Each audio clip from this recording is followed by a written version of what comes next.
अखेर शिवतीर्थ येथील पाणी ओसरलं, वाहतूक सुरळीतपणे सुरू। कुरुंदवाड शहराला अजगराप्रमाणे मगरमिठी मारलेल्या पाण्याच्या वेढ्यानं कुरुंदवाडकर व परिसरातील नागरिक हैराण झाले होते। आठवडाभर दुचाकी गाड्यांना वाहतुकीस मनाई केल्यानं टेम्पोमध्ये दुचाकी गाडी घालून न्यावं लागलं होतं। त्यासाठी प्रत्येकी 100 रुपये आकारल्याची चर्चा जोरात सुरू होती।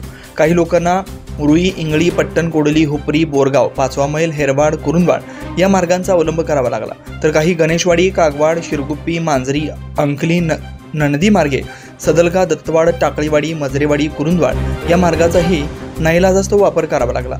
रोजीरोटीसाठी, रोजंदारीसाठी व वैद्यकीय उपचारांसाठी जयसिंगपूर, सांगली व मिरजकडे जाणाऱ्या कामगार, नोकरदार व रुग्णांना नाहक भुर्दंड व वेळेचा अपव्यय यासारख्या समस्यांचा सामना करावा लागला होता।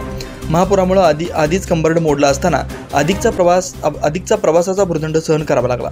अखेर सोमवारी सायंकाळी शिवतीर्थजवळील पाणी ओसरलं, त्यामुळे कुरुंदवाडकर व परिसरातील नागरिकांनी सुटकेचा निश्वास सोडला। दरम्यान कुरुंदवाड बसस्थानक बायपास मार्गावर अद्यापही पाणी असल्यानं नवबाग रोड, सन्मित्र चौकात वाहतूक कोंडी झाल्याचं चित्र दिसून येत होतं।